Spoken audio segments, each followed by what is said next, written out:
Hadirin penonton, kini kita masuk ke sesi kedua. Di bagian ini akan ada pertanyaan yang harus dijawab oleh masing-masing pasangan kandidat dalam waktu tertentu. Perbedaannya adalah kemudian jawaban-jawaban tersebut akan harus saling ditanggapi oleh pasangan kandidat lainnya yang pada intinya boleh melakukan kritik ataupun argumen jika berbeda ataupun menunjukkan dengan lebih jelas mengapa program yang dimiliki lebih unggul dibanding yang lainnya. Sudah jelas para paslon? Baik. Hadirin, inilah sesi kedua. Kita dengarkan dulu pertanyaannya. Rasio ketimpangan antara yang kaya dan miskin di Jakarta adalah salah satu yang tertinggi di Indonesia. Tingkat kemiskinan sendiri juga relatif masih belum bergerak turun. Pertanyaannya kepada paslon nomor 1. Dalam waktu 2 menit, jelaskan langkah yang akan Anda ambil untuk solusi masalah tersebut, terutama dalam menciptakan lapangan pekerjaan dan mengurangi dominasi penguasaan aset agar ketimpangan dan kemiskinan bisa secara konkret dikurangi. Silakan.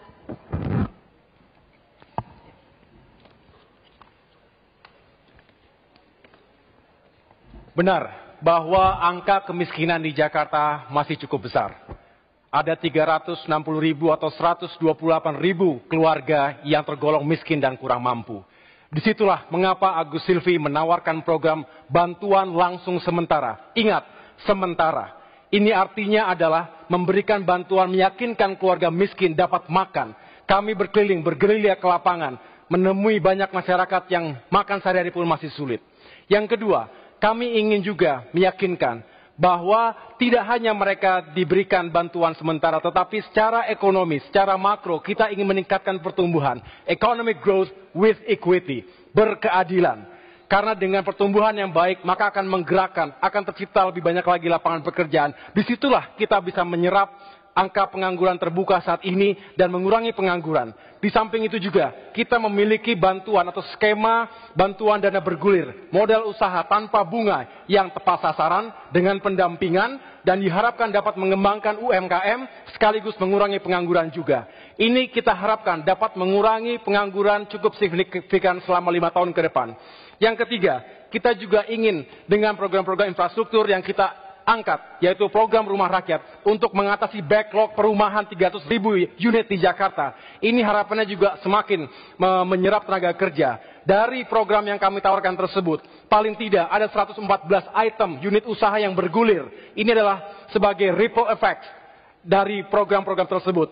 Dengan demikian, kita berharap bahwa lapangan pekerjaan di Jakarta semakin terbuka, masyarakatnya semakin baik, memiliki daya beli yang baik pula, dengan sendirinya ketimpangan akan menurun. Kita tahu bahwa masalah ketimpangan, Gini rasio, masih cukup tinggi. Dan ini harus kita selesaikan dengan cara menarik simpati dari mereka yang sudah luar biasa hidupnya untuk membantu saudara-saudara kita yang lemah. Terima kasih. Saya berikan pertanyaan yang sama kepada paslon nomor 2. Dalam waktu 2 menit, jelaskan langkah yang akan Anda ambil untuk solusi masalah ketimpangan sosial dan kemiskinan, terutama dalam menciptakan lapangan pekerjaan dan mengurangi dominasi penguasaan aset, agar hal tersebut secara konkret bisa dikurangi. Silakan. Ya, memang kita akui, Gini rasio di DKI lebih tinggi daripada nasional. Tapi kita jangan lupa, tahun 2013 ketika kami masuk ke DKI, perbedaan Gini rasio di DKI dengan nasional itu jauh sekali, 0,43 dan 0,41. Nah sekarang kita sudah 0,41 dan 0,4. Lalu kita juga mengatakan pengangguran juga sama. Ketika kami masuk 2013, pengangguran itu 8,3%. Sekarang jadi 6%. Nah nasional itu hanya turun dari 5 ke 5 saja. Jadi itu yang kita harus melihat, gap yang berhasil kami turunkan begitu luar biasa. Orang bertanya, kok bisa? Bisa diturunkan, padahal Jakarta orang miskin selalu ada sama kita. Orang dari luar kota akan tetap datang, tetap terhitung miskin. Karena kami melaksanakan 6 program. Jaminan kesehatan, ini adalah tanggungan semesta. Siapapun mau masuk kelas 3 kami tanggung. Jaminan sekolah, sampai kuliah. Tahun lalu kita sediakan 18 juta. Yang untuk bisa lolos di perguruan tinggi negeri. Lalu jaminan perumahan, hanya 5.000 sampai 15.000 per hari. Lalu kami jaminan transportasi. Orang dengan gaji UMP yang tinggal di rumah susun, tidak bayar transport. Kami telah menambah 2 kali lipat, 55 trayek baru supaya ini murah. Lalu apa yang kelima? Sembako. Harga beras menurut laporan Bank Indonesia paling stabil 5 tahun terakhir. Karena kami memanfaatkan BUMD bekerja dengan baik. Memang cabai masih belum. Yang keenam, kami menawarkan modal usaha dengan pola bagi hasil. Kami modalin semua. Nanti begitu dapat hasil, kurangin biaya. Yang kerja dapat 80%. 20% untuk kami. Yang setelah anggotanya banyak, 20% ini akan ditaruh di koperasi. Jadi kami tidak setuju melakukan bantuan langsung tunai. Karena itu tidak mendidik. Kami seperti orang tua yang mendidik anak yang rajin harus kerja, yang tidak rajin tidak boleh dapat. Demikian program yang mengatasi itu semua. Saya langsung pertanyaan yang sama kepada paslon ketiga.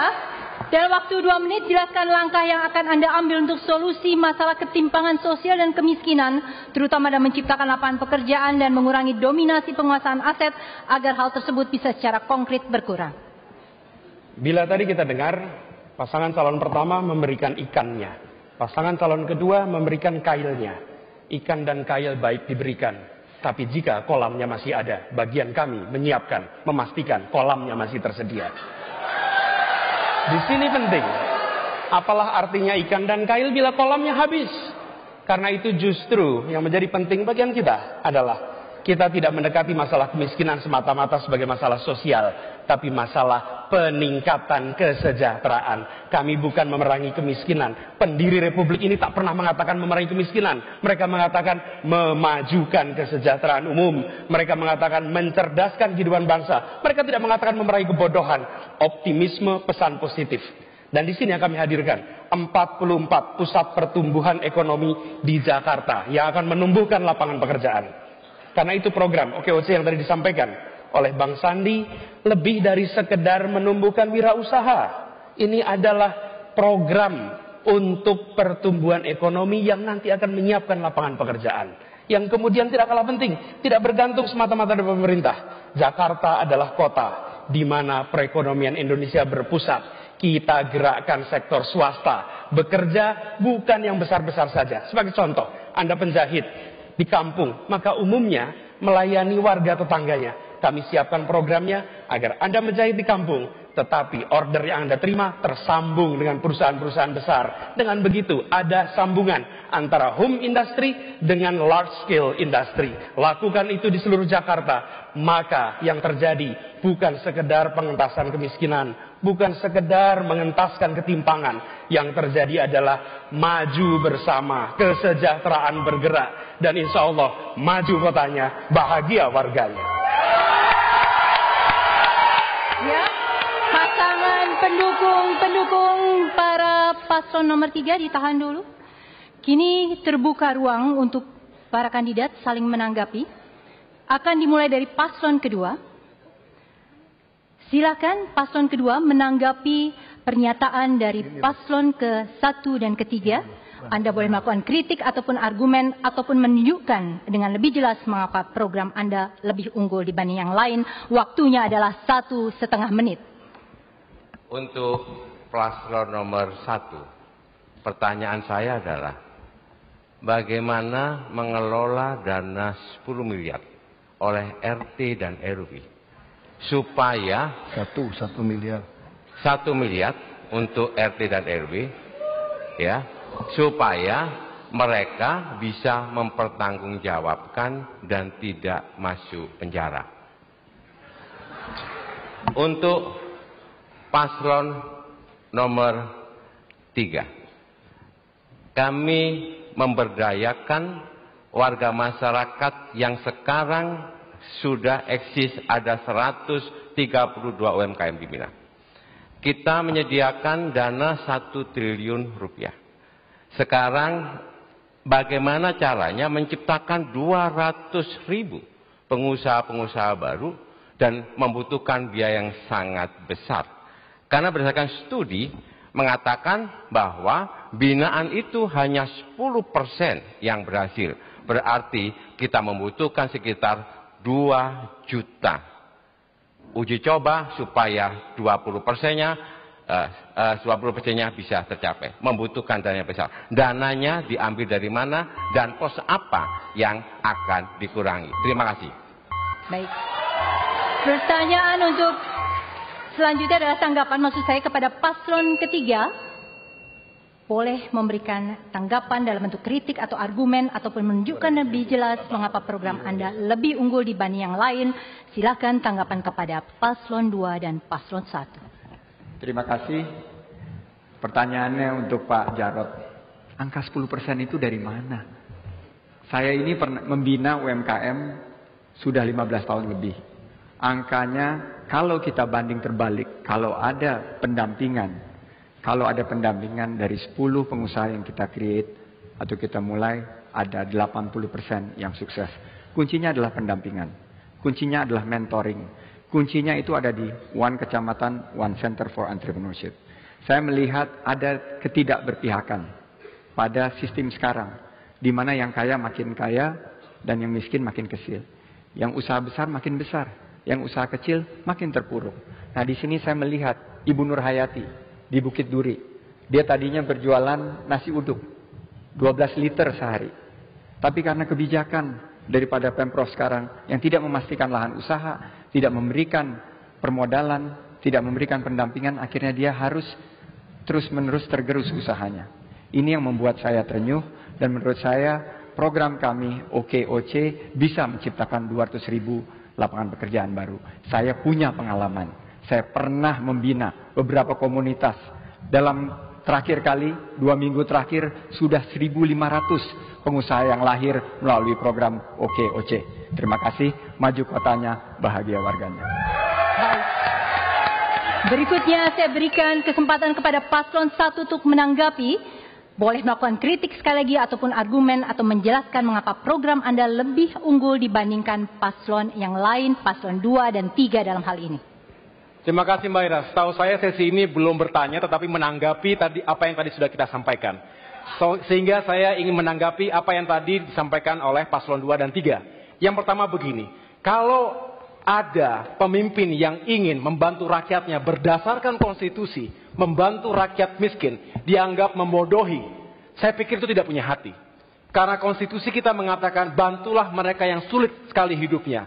Dan disinilah keterpanggilan kami untuk membantu mereka. Ingat, sementara. Dan biayanya ataupun anggarannya pun sangat terukur. 400.000 sebulan, 5 juta setahun, dikali 128.650 miliar. Tidak ada apa-apanya dengan 70 triliun APBD kita. Tidak ada program bagi-bagi uang. Bagaimana mereka bisa memegang kail kalau untuk ngambil ikannya pun tidak bisa. Ini adalah masalah kemanusiaan. Jangan membiarkan rakyat kita mati kelaparan karena kita tidak peduli pemimpinnya. Yang kedua, program semacam ini tidak unik di Indonesia. Negara-negara G20, baca Brazil, baca India, baca Amerika Serikat, memiliki skema seperti ini juga. Namanya bisa direct cash transfer atau food subsidy. Apapun namanya, tetapi ada intervensi yang dilakukan oleh pemerintah terhadap mereka yang hidupnya sangat sulit, yang untuk makan sehari-hari pun tidak menentu.